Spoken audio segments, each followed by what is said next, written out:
We often have an idea of what we want to bring into our life, have a vision of who we want to be, have a desire. But the biggest thing that's blocking us from stepping into that truth is the belief. Now, if these negative beliefs are very strong in you, then how can you possibly create a loving, joyous, prosperous, healthy life? Somehow your subconscious beliefs would always be contradicting you and making sure you do not obtain your goals. I find that resentment, criticism, guilt, and fear cause more problems in our bodies and in our experiences than anything else. These feelings come from blaming others and not taking responsibility for our own lives. You see, if we are all responsible for everything that happens in our lives, then there is really no one to blame. Whatever is happening out there is only a mirror of our own inner thinking.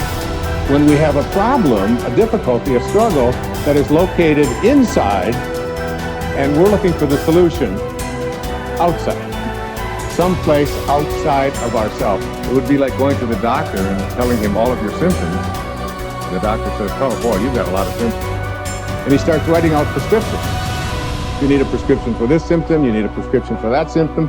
And finally, he gets this 4 or 5, and you go to walk out, and you say, well, I'd like my prescriptions. He said, no, I'll give this one to your mother-in-law, and I'll give this one to your neighbor, and I'll give this one to your daughter, and I'll give this one to your father. I mean, you're the one with the struggles and with the difficulties, expecting somebody else to change or something outside of you to get better in order for you to make your life work is something you have to really take a hard look at. It's in here. We have to feel love for ourselves and love for life in order for us to have love in our life. And so then to instruct people how to teach their body emotionally how that future could feel like before it's made manifest. If they do it properly, their body as the unconscious mind begins to believe it's living in that future reality in the present moment.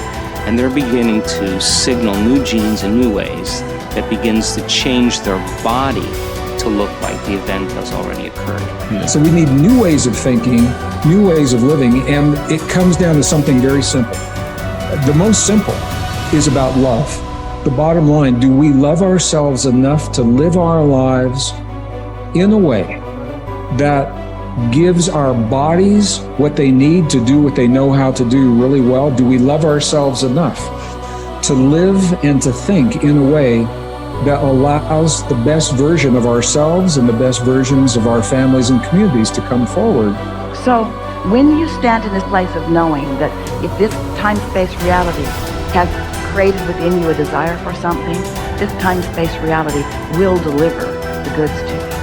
So when you stand in that knowing and then you couple it with your belief in your righteousness or worthiness to receive it. When you're putting in a wish and a desire, put it in as if you already have it. I am healthy. I am a good relationship person. I have a great job. What's that? I say, it's like I already have it. And yet most people don't have it. So they'll say, I want a great job. I want a great relationship. I want to be healthy. And I go, make a recording of those words. We just said that. I want to be healthy. Today, right now, Tuesday, we're going to make a recording. I say, now come back in 1 year and let's push the button on that recording. And we come back a year later and it says, I want to be healthy. I go, it's a whole year and you still want to be healthy? Still don't have it, right? You didn't say I am healthy.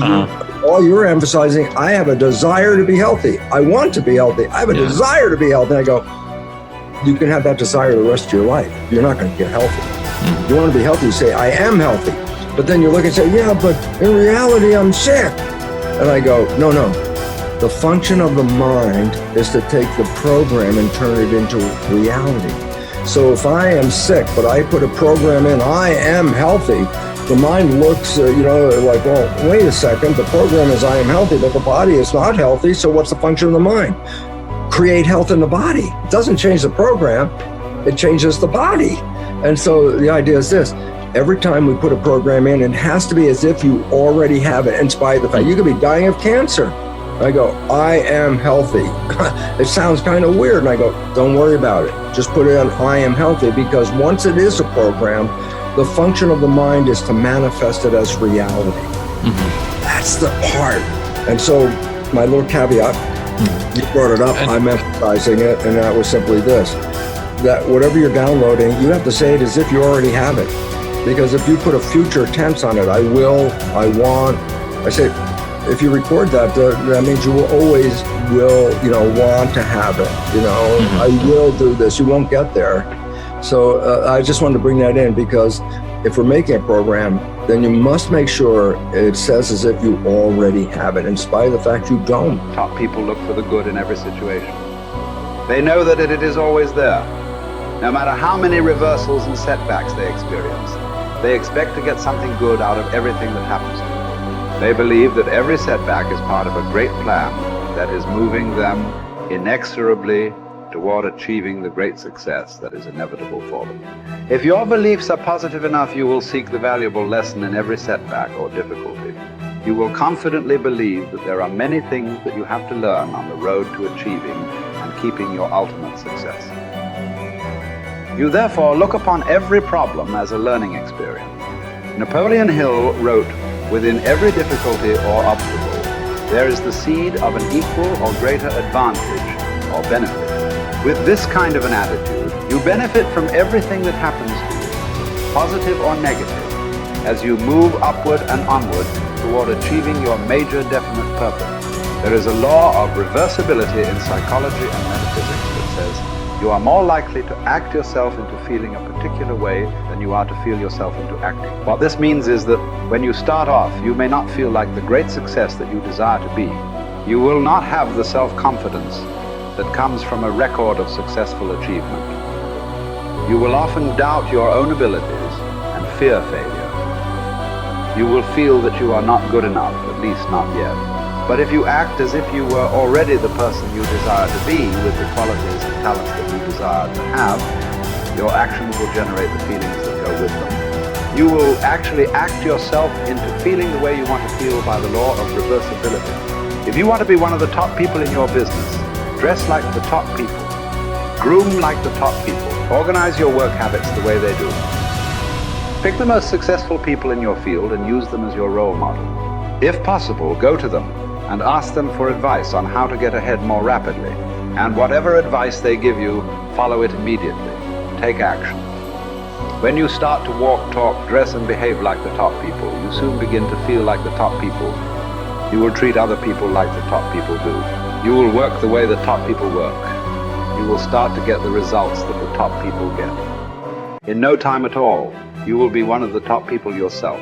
It may be trite to say fake it until you make it, but there is a lot of truth to it. Your main job in life is to create the mental equivalent within yourself of what you want to realize and enjoy in your outer world.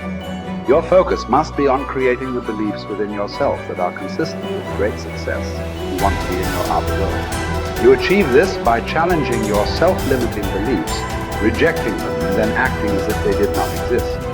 You reinforce the development of new life, enhancing beliefs by increasing your knowledge and skills in your field to the point where you feel equal to any demand or challenge. You accelerate the development of new, positive beliefs by setting bigger and more exciting goals in every area. Finally, you act continually as if you were already the person that you desire to be. Your aim is to reprogram your subconscious mind for success by creating the mental equivalent in everything you do or say. Momentum develops the mindset. Momentum conditions the mind to confidence. Like just moving forward every day, even a small thing. If you just said, every day I'm gonna do 3 things to move my life forward, and you just did those 3 things every single day. Today I'm gonna do these 3 things to move my life forward. It could be sending an email, calling somebody, having that prospect meeting. It could be as simple as like, oh, okay, I'm gonna work towards this goal. I'm gonna finish this presentation. I'm gonna create this thing.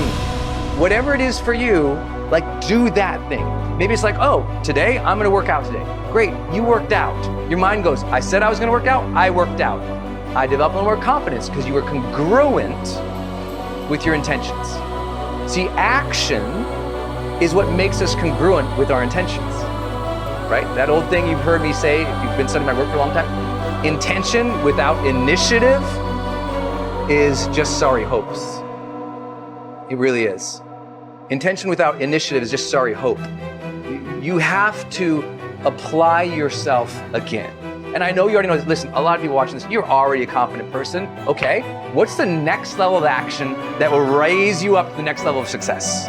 What's the next level of action and bold decision making that will change your life? I know you might already be a confident person, so what's your next level of action?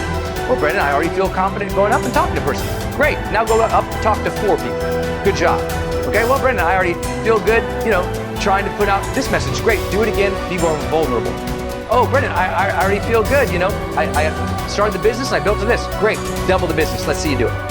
So when you challenge yourself to take actions that are a little bit outside your pay grade, a little bit outside your comfort zone, and you actually follow through, congruence comes in and you go, I set that intention, it was hard, I took the challenge, and I made it happen. That's it. That's really, truly it.